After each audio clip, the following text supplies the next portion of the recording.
दोस्तों नमस्कार। VK knowledge electrical में आप सभी का स्वागत है।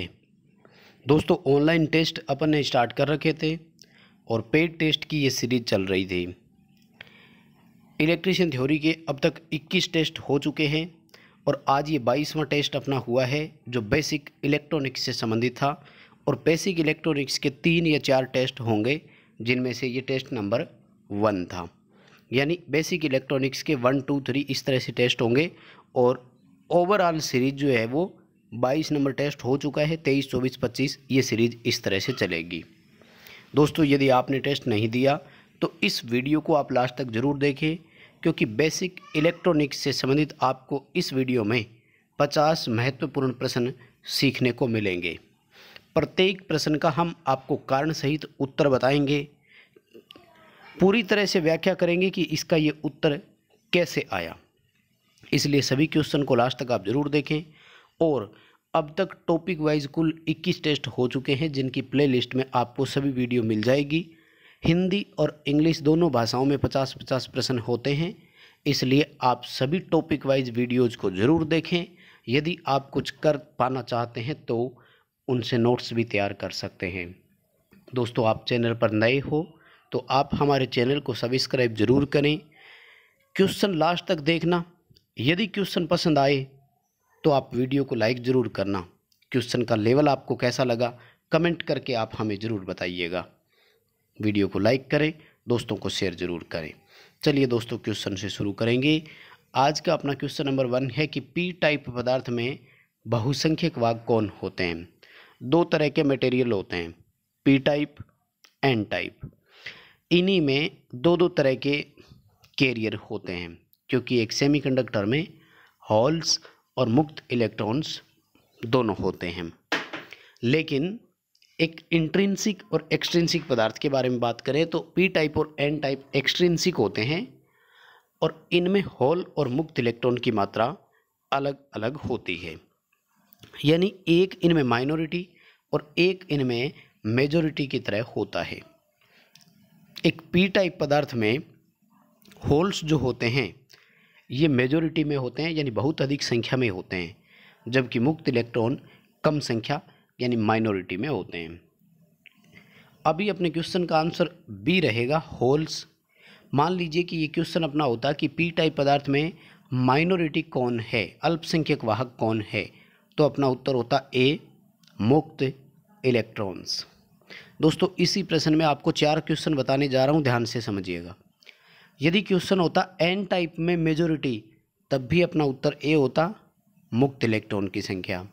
और यदि क्वेश्चन होता कि एन टाइप में माइनॉरिटी कौन है, तब अपना उत्तर होता बी, होल्स। चारों को आप याद रखें। और बेसिक इलेक्ट्रॉनिक्स है, बेसिक चीज़ें हैं, सेमीकंडक्टर का परिचय है, और ऐसी भी आशा करता हूँ कि इस तरह के क्वेश्चन आप पहले से जानते भी होंगे। चलिए सेकंड क्वेश्चन की ओर चलेंगे।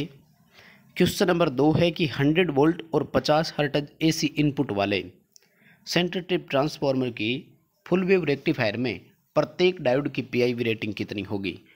दोस्तों आपको एक बात और क्लियर कर देता हूं कि इस वीडियो में सेमीकंडक्टर यानी अर्धचालकों से संबंधित, उसके बाद में डायोडों से संबंधित जितने भी डायोड होते हैं, रेक्टिफायर और फिल्टर सर्किट, इन 4 ही टॉपिक से संबंधित क्वेश्चन है। ट्रांजिस्टर का इसमें नहीं है, उसका अलग टेस्ट होगा। फिर एम्पलीफायर, ओसिलेटर इस तरह के हैं तो उनका अलग होगा। फिर डिजिटल इलेक्ट्रॉनिक्स का अलग होगा। चलिए क्वेश्चन पर आते हैं। सवाल कह रहा है कि प्रत्येक डायोड की पीआईवी रेटिंग कितनी होगी। देखो पीआईवी का मतलब होता है peak inverse voltage. Reverse bias में वह मैक्सिमम वोल्टेज जिसे एक डायोड बिना क्षतिग्रस्त हुए सहन कर गया, पीआईवी कहलाती है। पीआईवी डिपेंड करती है रेक्टिफायर के प्रकार पर। सेंटर टेप ट्रांसफार्मर वाले फुल वेव रेक्टिफायर में प्रत्येक डायोड की रेटिंग एसी के पीक वोल्टेज के 2 गुने के बराबर होना चाहिए। यानी सबसे पहले एसी का शिखर मान ज्ञात करना है, उसको 2 से मल्टीप्लाई करना है, उससे अधिक होना चाहिए। 2 गुने पीक मान से भी अधिक होना चाहिए। देखो 100 वोल्ट एसी आरएमएस है, इसका जब पीक वैल्यू कैलकुलेट करेंगे तो 1.414 से इसको मल्टीप्लाई करो, उत्तर आएगा 141.4 वोल्ट। इसको 2 से मल्टीप्लाई करो, वोल्टेज आएगी 282.8 वोल्ट। यानी डायोड 282.8 वोल्ट से अधिक रेटिंग का होना चाहिए, क्योंकि 282.8 वोल्ट जब वो रिवर्स बायस में होगा तो उसके एनोड और कैथोड के बीच में आएगी, तो उसको तो सहन करना है।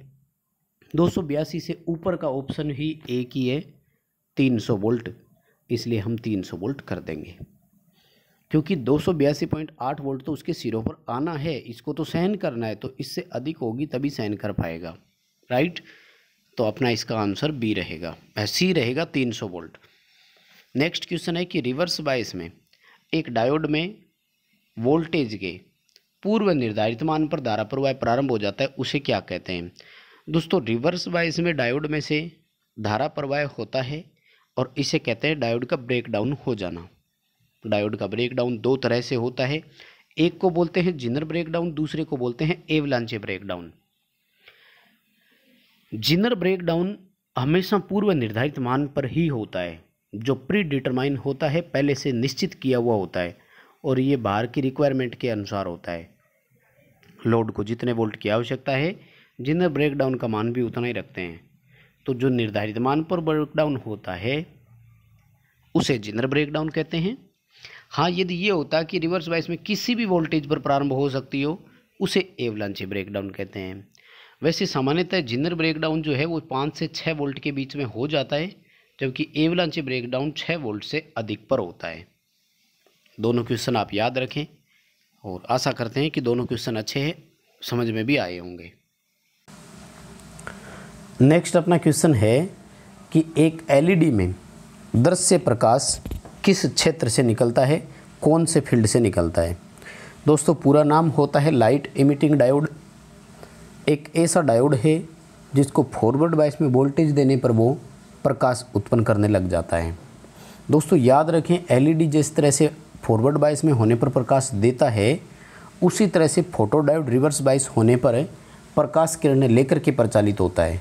तो इन लाइट वाले दोनों डायोड का ऑपरेशन जो होता है वो इनकी अवक्षय परत पर ही डिपेंडेंट होता है, डिप्लीशन लेयर पर ही निर्भर करता है। ये जिस तरह से मान लीजिए कि एलईडी है, पी और एन इसका है, और हमने इसको फॉरवर्ड बायस में सप्लाई दिया, तो इसके जंक्शन पर जब यहाँ हीट डेवलप होती है फॉरवर्ड बायस के कारण से, तो यहाँ से प्रकाश उत्पन्न होता है, हमेशा ध्यान रखें। यानी विजिबल लाइट जो होती है वो हमेशा जंक्शन से निकलती है, पी या एन किसी पदार्थ से नहीं निकलती है। इसी तरह से जो फोटो डायोड होता है उसमें भी डिप्लीशन लेयर पर जब उसमें बढ़ती है, प्रकाश गिरता है, तब जाकर के वो ऑपरेट होता है। यानी अगर हम उसके पी रीजन पर अधिक ताप गुजारते हैं तो इसका उसके कार्यप्रणाली पर कोई प्रभाव नहीं पड़ेगा। नेक्स्ट अपना क्वेश्चन है कि अर्धचालकों में किस तरह का बंध होता है। ये तो इजी क्वेश्चन है, उम्मीद करता हूँ सबका सही हुआ होगा। सहसंयोजी बंध बोलते हैं, कोवोलेंट बॉन्ड के नाम से इनको जाना जाता है। अपना आंसर इस क्वेश्चन के लिए बी रहेगा। नेक्स्ट अपना क्वेश्चन है कि पी तथा एन पदार्थों में डोपिंग की मात्रा, पीएन डायोड में डोपिंग की मात्रा कैसी होती है। डायोड एक अर्धचालक युक्ति है, दो अर्धखंड पी और एन से मिल करके बनती है। पी और एन पदार्थों में जो क्रिस्टल की मात्रा होती है, यानी अशुद्धियाँ मिलाने का जो तरीका होता है, विधि जो होती है, उसे डोपिंग कहा जाता है। डोपिंग करने से अर्धचालक की चालकता बढ़ जाती है। जो एक पीएन डायोड होता है उसमें पी और एन दोनों सेमी सेगमेंट, दोनों अर्धखंड की डोपिंग बिल्कुल बराबर होती है, दोनों एक समान लेवल के डोपिंग किए हुए होते हैं। क्वेश्चन का आंसर अपना ए रहेगा, both P and N are equally doped, दोनों एक बराबर डोपिंग वाले होते हैं।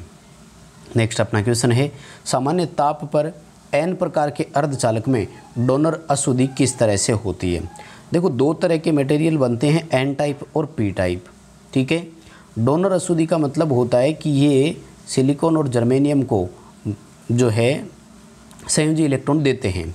एन टाइप जो मटेरियल है ये 5 संयोजकता वाले से बनता है, और पी टाइप मटेरियल जो है ये 3 संयोजकता वाले से बनता है। देखो, एन नाम इसलिए रखा था क्योंकि ये नेगेटिव चार्ज कैरियर वाले होते हैं, पी नाम इसलिए रखा कि ये पॉजिटिव चार्ज कैरियर वाले होते हैं। दोस्तों, क्वेश्चन को थोड़ा सा ध्यान से समझना, यहाँ पर वो एन अर्धचालक के डोनर जो होते हैं ना, उनका गुण पूछ रहा है। इसी तरह से यदि वो पी टाइप में अपन से गुण पूछ रहा होता तब भी आंसर अपना इसी तरीके से देना होता। ध्यान से समझिएगा, एन टाइप में डोनर का जब पूछ रहा है तो आएगा बी आंसर अपना। ऋणात्मक आवेश वाहक, नेगेटिव चार्ज कैरियर वाले होते हैं, जैसे एंटीमनी, आर्सेनिक, ये सारी बातें वो कर रहा है। इनको मिलाने से जब मिलेगा तो। यदि क्वेश्चन ये होता कि एक एन टाइप अर्धचालक खुद कैसा होता है, तो वो वैद्युतिक रूप से हमेशा उदासीन होता है, ध्यान रखिएगा। इसी तरह से पी में यदि डोनर की बात करते तो वो पॉजिटिव वाला होता, लेकिन यदि पी खुद हो बात करें तो इलेक्ट्रिकली पी और एन दोनों हमेशा न्यूट्रल होते हैं, लेकिन इनके जो चार्ज कैरियर होते हैं वो नेगेटिव और पॉजिटिव होते हैं। क्वेश्चन की लैंग्वेज आपको समझनी होगी। नेक्स्ट अपना क्वेश्चन है कि रिवर्स बायस में डायोड का कार्य कैसा होता है। देखो, अगर प्रॉपर डायोड है या आइडियल डायोड का ही हम तरीका ले लें तो रिवर्स बायस में वो as a open switch work करता है, फॉरवर्ड बायस में एक बंद स्विच की भांति कार्य करता है। तो अभी तो अपना आंसर ए रहेगा, as a open switch. Forward bias अगर होती तो एज ए क्लोज स्विच करते हैं। नेक्स्ट अपना क्वेश्चन है कि शॉर्ट की डायोड में कितने पीएन जंक्शन होते हैं। दोस्तों, एक विशेष प्रकार का डायोड है जिसमें यूँ अगर बात करें पी और एन, तो पी टाइप का इसमें कभी मटेरियल होता ही नहीं है। इसमें एक एन टाइप के मुक्त इलेक्ट्रॉन होते हैं, जबकि दूसरी ओर जो परत होती है वो चांदी, तांबा, इनमें से किसी एक की होती है। यानी मेटल डायोड की श्रेणी में भी आता है ये, ध्यान रखें। मेटल डायोड जो होता है धातु वाला, उसकी श्रेणी में ये इसी तरह से आता है। यानी ये पी और एन से मिलकर के बनता ही नहीं है, इसमें कोई पीएन जंक्शन नहीं होता है। अपना आंसर डी रहेगा, 0 जंक्शन होते हैं, क्योंकि इसमें एक एन पदार्थ होता है जबकि दूसरी ओर पी पदार्थ नहीं होता, उसकी जगह कोई मेटल्स होती है। थ्योरी की क्लास इसकी लगी हुई है, आप ज़रूर उसको देखें। नेक्स्ट अपना क्वेश्चन है कि बिना बाहरी वोल्टेज वाले एक पीएन जंक्शन में एक्सेप्टर और डोनर के बीच एक विद्युतीय क्षेत्र तैयार हो जाता है, जिसे क्या कहते हैं। उसको बैरियर बोल सकते हो, अवक्षय परत बोल सकते हो, और जंक्शन तो वो है ही जहाँ मिलन होता है। और ये तब होता है जब पी और एन पदार्थ जो उनके आयन्स थे उनमें सांद्रता इस तरह से होती है कि वो एक स्थायित्व आ जाता है।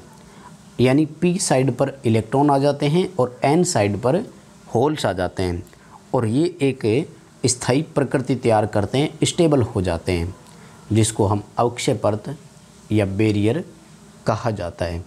इस बैरियर को तोड़ने के लिए जिस न्यूनतम वोल्टेज की आवश्यकता होती है उसे ही हम बैरियर पोटेंशियल कहते हैं, ताकि अवक्षय क्षेत्र को आसानी से पार किया जा सके। नेक्स्ट अपना क्वेश्चन है कि 3 phase 415 volt 50 hertz half wave rectifier की आउटपुट रिपल फ्रीक्वेंसी कितनी होगी। देखिए दोस्तों, ध्यान से समझिएगा। 3 फेज जब हाफ वेव हो तो उसकी आउटपुट इनपुट की 3 गुना होती है, 150 हर्ट्ज होगा। यदि यही अपना फुल वेव वाला होता तो 6 गुना होती और 300 हर्ट्ज होता। दोनों याद रखें, 3 फेज हाफ वेव है तो 3 गुना, 3 फेज फुल वेव है तो 6 गुना। अभी अपना आंसर सी रहेगा, 150 हर्ट्ज। नेक्स्ट अपना क्वेश्चन है, निम्न ताप पर अर्धचालकों का व्यवहार कैसा होता है।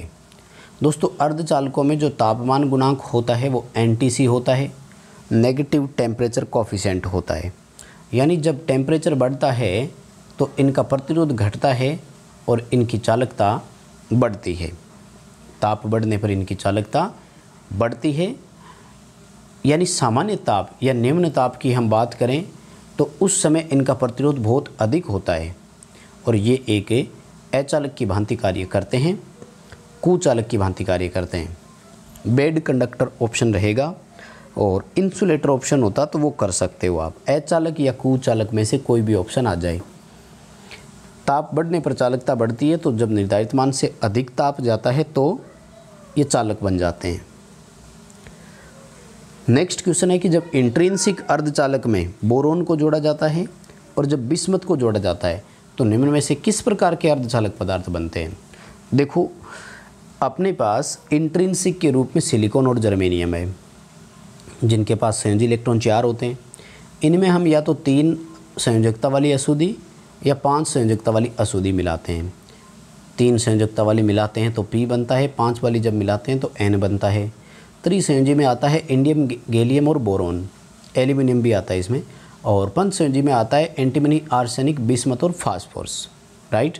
तो बोरोन से बनेगा P, बिस्मथ से बनेगा N, ऑप्शन रहेगा C। उम्मीद करता हूँ कि ये तो आप सबका सही था। नेक्स्ट क्वेश्चन है कि हाफ वेव रेक्टिफायर में प्रयुक्त कैपेसिटर इनपुट फिल्टर परिपथ में जब डायोड रिवर्स बायस में हो तो कैपेसिटर डिस्चार्ज होना शुरू हो जाता है। होता क्या है दोस्तों, बड़ा सिंपल है लेकिन थोड़ा सा टॉपिक बड़ा है, आपको इसकी थ्योरी की क्लास देखनी होगी ज़्यादा समझने के लिए। तो देखो कैपेसिटर जो होता है ना, इसके लिए एक सिंपल थ्योरी होती है, pass to AC, block to DC। समझ रहे हो, AC को जाने देता है, DC को रोक लेता है। कैपेसिटर इनपुट फिल्टर का मतलब होता है कि यहाँ जो पल्सेटिंग DC आ रही थी इस तरह से, तो यहाँ कैपेसिटर लगा हुआ है, यहाँ पर लोड लगा हुआ है, तो जो AC वाला घटक है वो तो कैपेसिटर में से होता हुआ यहीं सर्किट पूरा करता है। जो DC वाला घटक इधर कैपेसिटर की ओर आ रहा था, कैपेसिटर उसको ब्लॉक करेगा। तो वो टोटल DC किस में से होते हुए आई, लोड में से। इसलिए लोड को एक तरह से शुद्ध DC मिली और AC जो है वो एक तरह से फिल्टर हो गया। ये क्या करता है, कैपेसिटर काम करता रहता है।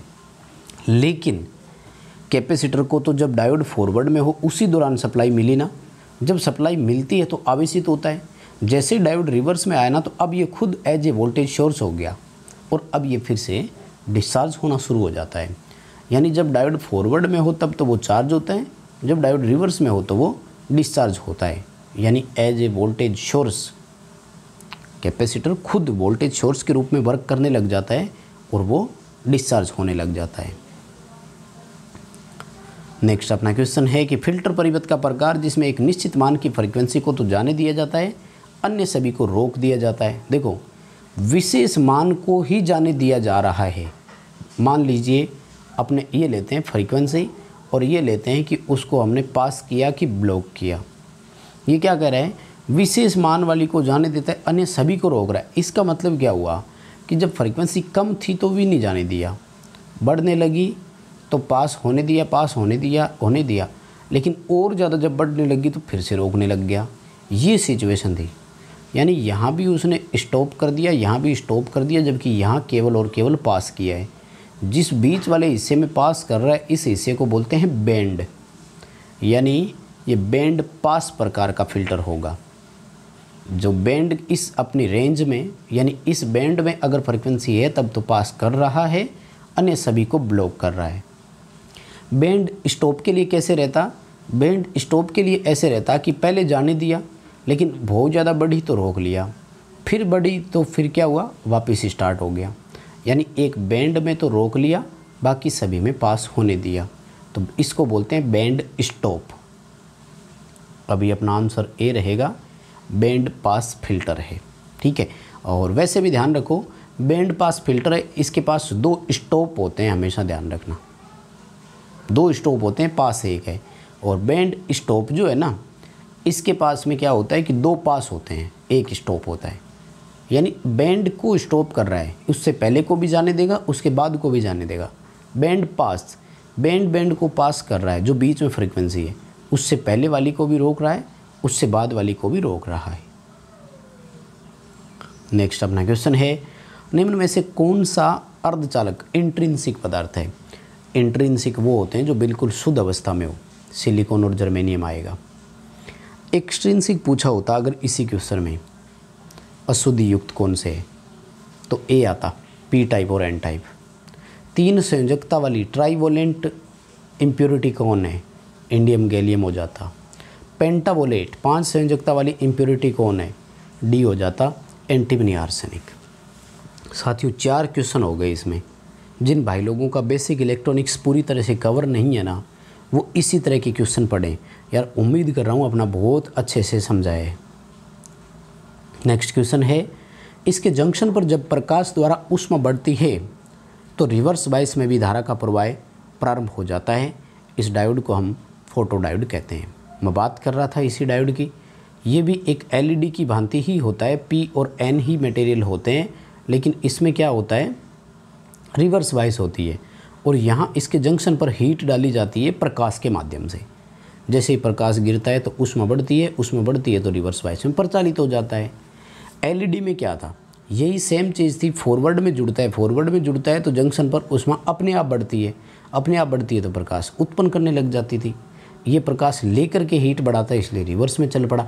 यानी एलईडी और फोटो डायोड एक दूसरे के विपरीत होते हैं कार्यप्रणाली में। नेक्स्ट अपना क्वेश्चन है कि एलईडी किस अर्धचालक की बनी होती है। एलईडी सिलिकॉन या जर्मेनियम से नहीं बनती, ये गैलियम आर्सेनाइड या गैलियम फास्फाइड नाम की धातु से बनती है। और इसी अर्धचालक पर ही इसके प्रकाश का रंग भी निर्भर करता है कि ये किस तरह का कलर हमें देगी लाइट के रूप में। नेक्स्ट क्वेश्चन है कि निम्न में से कौन सा डायोड रिवर्स बायस में प्रचालित नहीं होता। देखो, वैरेक्टर डायोड, फोटो डायोड और जेनर डायोड, ये तीनों तो रिवर्स में होते हैं, जबकि एलईडी जो है ये फॉरवर्ड में ऑपरेट होती है। लाइट एमिटिंग डायोड इसका पूरा नाम है।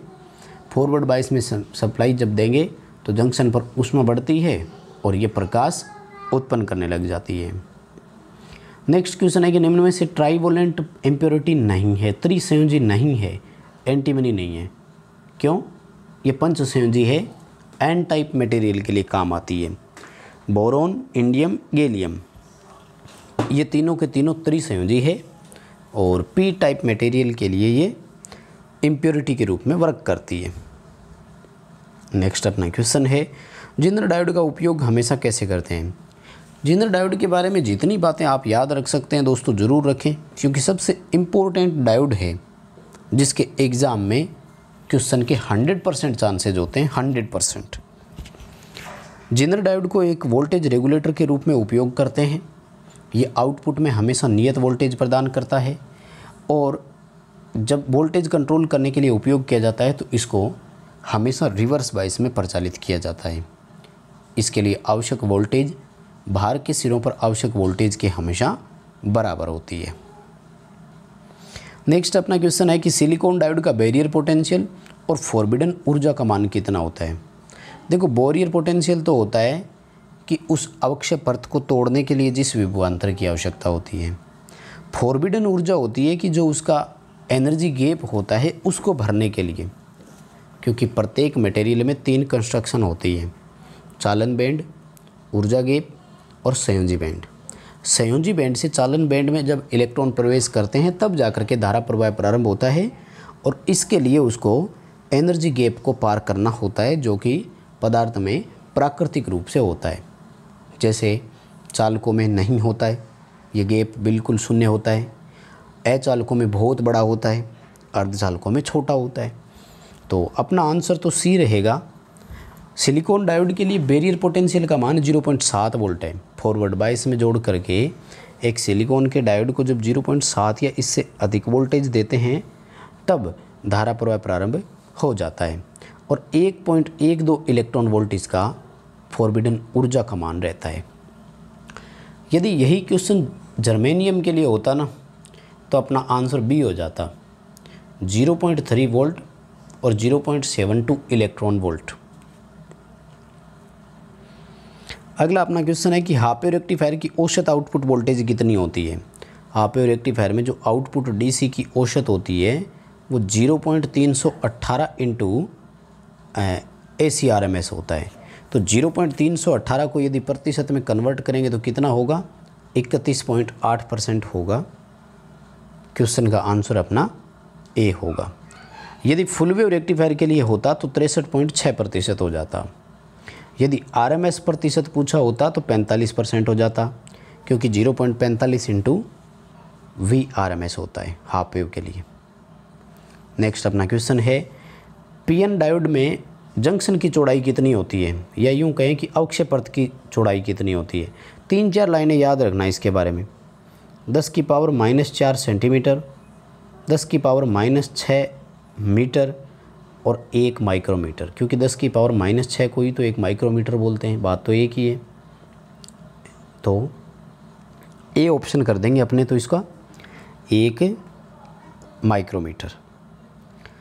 नेक्स्ट अपना क्वेश्चन है कि फुल वेव रेक्टिफायर का रिपल फैक्टर कितना होता है। फुल वेव रेक्टिफायर में कम होता है क्योंकि ये अच्छा खासा रेक्टिफिकेशन कर देता है, तो 0.48 होता है, चाहे फुल वेव सेंटर टेप वाला हो चाहे फुल वेव ब्रिज रेक्टिफायर हो। हाफ वेव में 1.21 होता है रिपल फैक्टर। रिपल का मतलब होता है आउटपुट में AC कितनी गई थी, जो AC टू DC रेक्टिफाई करने की जो दक्षता होती है ना, वो रिपल फैक्टर है। एक तरह से कितना ज़्यादा एफिशिएंट है वो DC कितनी दे रहा है। नेक्स्ट अपना क्वेश्चन है फुल वेव ब्रिज रेक्टिफायर की दक्षता कितनी होती है। तो फुल वेव सेंटर टेप वाला हो फुल वेव ब्रिज वाला हो, दोनों की एफिशिएंसी 81.2% होती है, जबकि हाफ वेव की 40.6% होती है। नेक्स्ट अपना क्वेश्चन है हाफ वेव रेक्टिफायर का फॉर्म फैक्टर, पीक फैक्टर और रिपल फैक्टर। देखो दोस्तों 3 क्वेश्चन है एक में ही, ठीक है।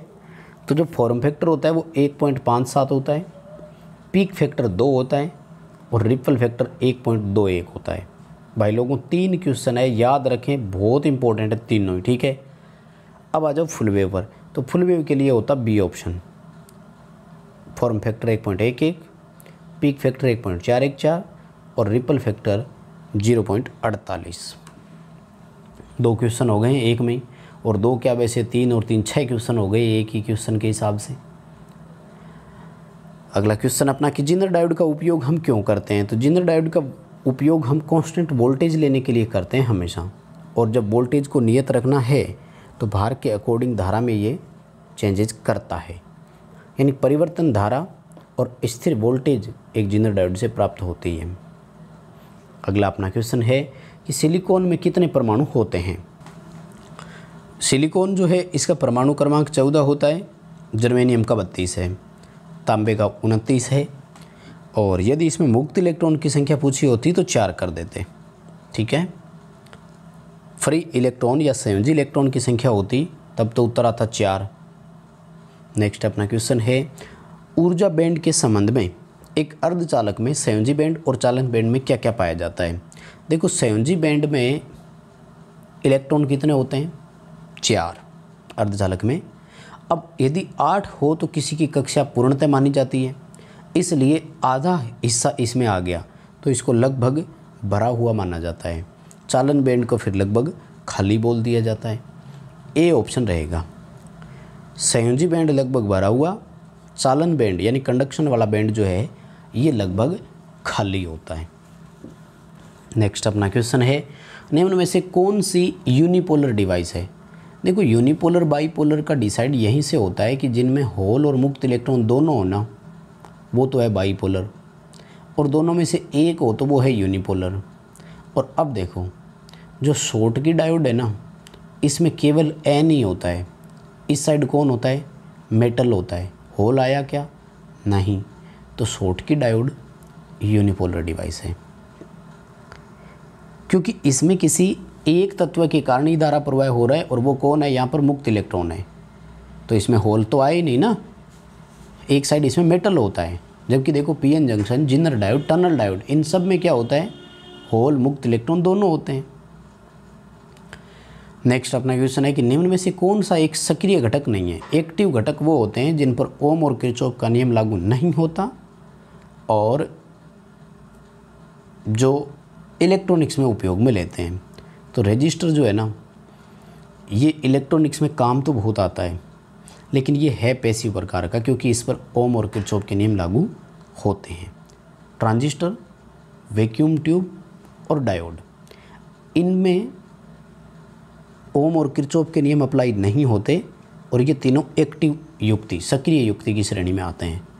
रजिस्टर यानी प्रतिरोधक जो है ये पैसिव प्रकार का घटक माना जाता है। नेक्स्ट अपना क्वेश्चन है कि निम्न में से कौन सा एक सक्रिय फिल्टर परिपथ की श्रेणी में आता है। देखो फिल्टर परिपथ होते हैं 3 तरह के, कंपोनेंट के आधार पर यानी सक्रिय और निष्क्रिय, उसके बाद में आ जाता है कार्य के आधार पर, अलग अलग किस तरह से हो, और उसके बाद में फ्रीक्वेंसी के आधार पर, जो बैंड पास, लो पास वो होते हैं। तो जो एक्टिव और पैसिव होते हैं ये कंपोनेंट के आधार पर होते हैं। और RC filter, LC filter, series inductor यानी कैपेसिटर, इंडक्टर और रजिस्टर, इन तीनों से मिलकर जो बनता है वो तो कहलाता है पैसिव फिल्टर। जबकि ट्रांजिस्टर या ऑपरेशनल एम्पलीफायर दो विशेष प्रकार के फिल्टर होते हैं और ये एक्टिव फिल्टर की श्रेणी में आते हैं। क्वेश्चन का आंसर अपना डी रहेगा। ऑपरेशनल एम्पलीफायर जो है ये एक्टिव फिल्टर है, बाकी ये तीनों पैसिव फिल्टर है। नेक्स्ट क्वेश्चन है कि निम्न में से कौन सा डायोड गर्म वाहक डायोड के रूप में जाना जाता है? वही शॉर्ट की डायोड ही आएगा, क्योंकि इसमें जब मेटल्स गर्म होता है ना, चार्ज कैरियर तो वही है, गर्म होने पर ही चांदी और ये जो है वो इलेक्ट्रॉन का त्याग करते हैं और इसमें धारा प्रवाह प्रारंभ होता है। शॉर्ट की डायोड आएगा इसका क्वेश्चन। अगला क्वेश्चन है कि चालन बैंड और संयोजी बैंड ओवरलैप किस में करते हैं? ओवरलैप मतलब एक दूसरे को ऊपर क्रॉस कर जाना, इस तरह से तो होते हैं। आपने अगर ध्यान से देखा हो तो ये होती है चालक की कंडीशन, जिसमें एनर्जी गैप होता ही नहीं है, पूर्णतः भरा रहता है। अचालकों में एनर्जी गैप बहुत बड़ा होता है, अर्धचालकों में बहुत छोटा होता है। Next question 50 volt 50 hertz AC input में संयोजित फुल वेव रेक्टिफायर की आउटपुट डीसी कितनी होगी? फॉर्मूला होता है 0.45 into VRMS, right. Sorry, full wave है 0.90 होगा, 0.90 इंटू VRMS। हाफ वेव के लिए 0.45, फुल वेव के लिए 0.90, तो 0.90 इंटू 50 करेंगे, आंसर आएगा 45 वोल्ट। क्वेश्चन का आंसर अपना ये रहेगा, आउटपुट डीसी जो है वो, ठीक है। नेक्स्ट अपना क्वेश्चन है कि एक इंट्रिंसिक अर्धचालक में मुक्त इलेक्ट्रॉन की संख्या कितनी होती है? देखो, इंट्रिंसिक कौन होते हैं? जो शुद्ध अवस्था में होते हैं, सिलिकॉन और जर्मेनियम। इनमें जब अशुद्धियाँ मिला देते हैं तो ये बन जाते हैं एक्सट्रिंसिक, जैसे पी टाइप और एन टाइप। तो सिलिकॉन और जर्मेनियम में होल और मुक्त इलेक्ट्रॉन की संख्या हमेशा बराबर होती है। होल और मुक्त इलेक्ट्रॉन का घनत्व बराबर होता है। जब इनमें अशुद्धियाँ मिला देते हैं तो एक्सट्रिंसिक बन जाता है, पी टाइप और एन टाइप। फिर वहाँ होल और मुक्त इलेक्ट्रॉन अलग अलग हो जाते हैं। पी टाइप में होल अधिक, मुक्त इलेक्ट्रॉन कम। एन टाइप में मुक्त इलेक्ट्रॉन अधिक, होल कम। नेक्स्ट अपना क्वेश्चन है कि पीएन जंक्शन डायोड का उपयोग हम किस लिए करते हैं? देखो, साधारण पीएन जंक्शन जो डायोड होता है ये रेक्टिफिकेशन के लिए ही काम में आता है। रेक्टिफिकेशन का मतलब होता है एसी को डीसी में परिवर्तित करने के लिए। ट्रांजिस्टर जो होता है वो एम्पलीफिकेशन के काम आता है, ऑसिलेशन के काम में आता है। और जो विशेष प्रकार का पीएन डायोड यानी जीनर होता है वो फिर वोल्टेज स्टेबलाइजेशन के काम में आता है। नेक्स्ट अपना क्वेश्चन है, वह डिवाइस जिसकी विशेषताएं आदर्श वोल्टेज सोर्स के बहुत नज़दीक होती है। देखो, आइडियल वोल्टेज सोर्स में क्या होता है कि एक स्थिर आउटपुट वोल्टता वो प्रदान करता है, और ऐसा कौन करता है? Zener diode. तो आदर्श वोल्टेज सोर्स और जिनर डायोड, इन दोनों की विशेषताएं लगभग एक समान होती है। नेक्स्ट अपना क्वेश्चन है, फॉरवर्ड बायस में आदर्श डायोड का प्रतिरोध कितना होगा? देखो, जब फॉरवर्ड में है तो एक आदर्श डायोड का कोई प्रतिरोध नहीं होना चाहिए, 0 होगा। यदि सामान्य डायोड है, आदर्श शब्द नहीं लिखा होता, तो फॉरवर्ड में प्रतिरोध बहुत कम होता है। रिवर्स बायस में आइडियल डायोड होता तो उसका वेरी अनंत कर देते, और सामान्य डायोड अगर होता तो उसका वेरी हाई कर देते। 4 तरह के क्वेश्चन बनते हैं, याद रखिएगा। नेक्स्ट अपना क्वेश्चन है कि फुल वेव ब्रिज रेक्टिफायर की आउटपुट में रिपल फ्रीक्वेंसी 50 हर्ट्ज है, इसकी एसी की इनपुट फ्रीक्वेंसी कितनी होगी? देखो, फुल वेव ब्रिज रेक्टिफायर और full wave center tap rectifier, इन दोनों की आउटपुट जो रिपल फ्रीक्वेंसी होती है वो 2 इंटू इनपुट फ्रीक्वेंसी होती है।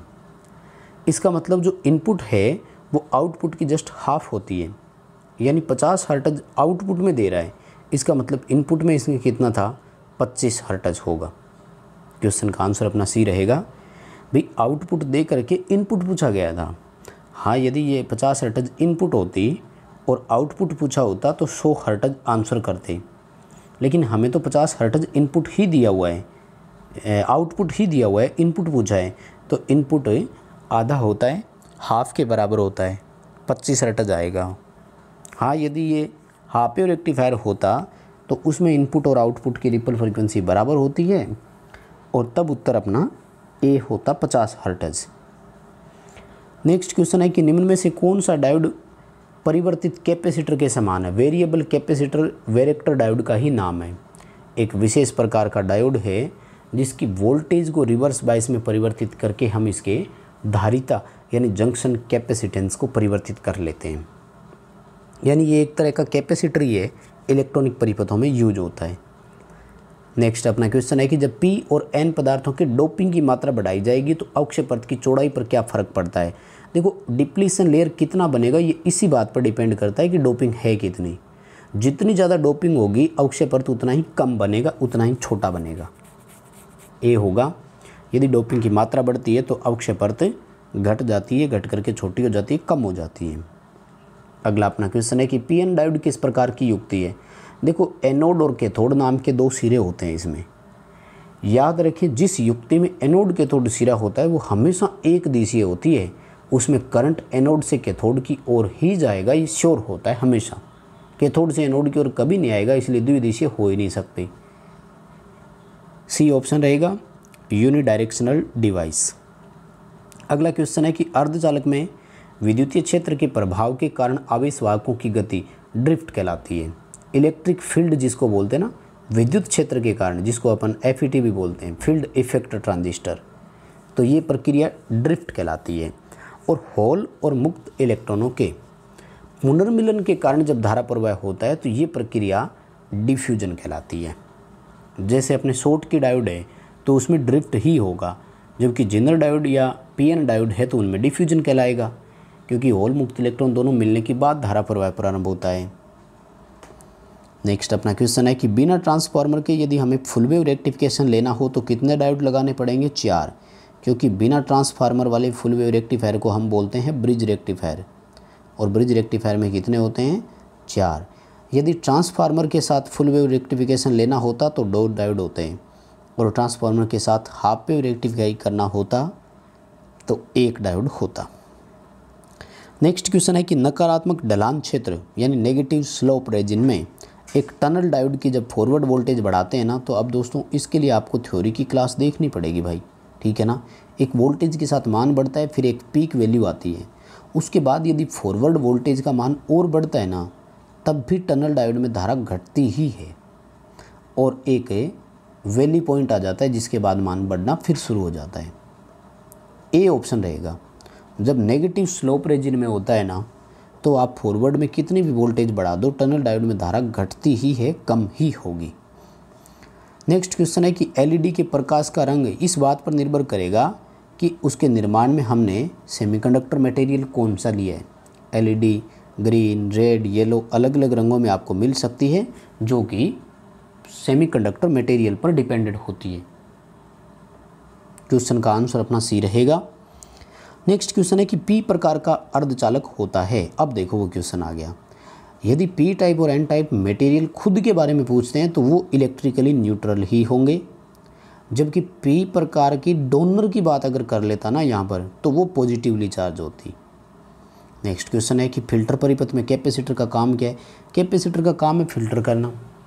किसको फिल्टर करना, रेक्टिफायर से जो DC प्राप्त होती है वो पल्सेटिंग DC होती है, कभी शुद्ध DC नहीं होती।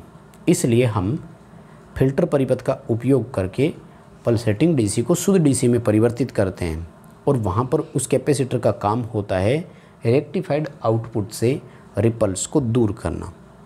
सी ऑप्शन रहेगा। बस दोस्तों, ये थे आज के 50 प्रश्न। उम्मीद करता हूँ कि 50 की जगह आपको 100 या 150 क्वेश्चन ही सीखने को मिले होंगे। यदि ऐसा हुआ है तो वीडियो को लाइक ज़रूर कर देना, कमेंट करके ज़रूर बता देना कि आपने इनसे क्या सीखा, क्वेश्चन का लेवल कैसा था। वीडियो को लाइक ज़रूर कर देना, दोस्तों को शेयर कर देना। आप यदि चैनल पर नए हो तो चैनल को सब्सक्राइब ज़रूर कर देना।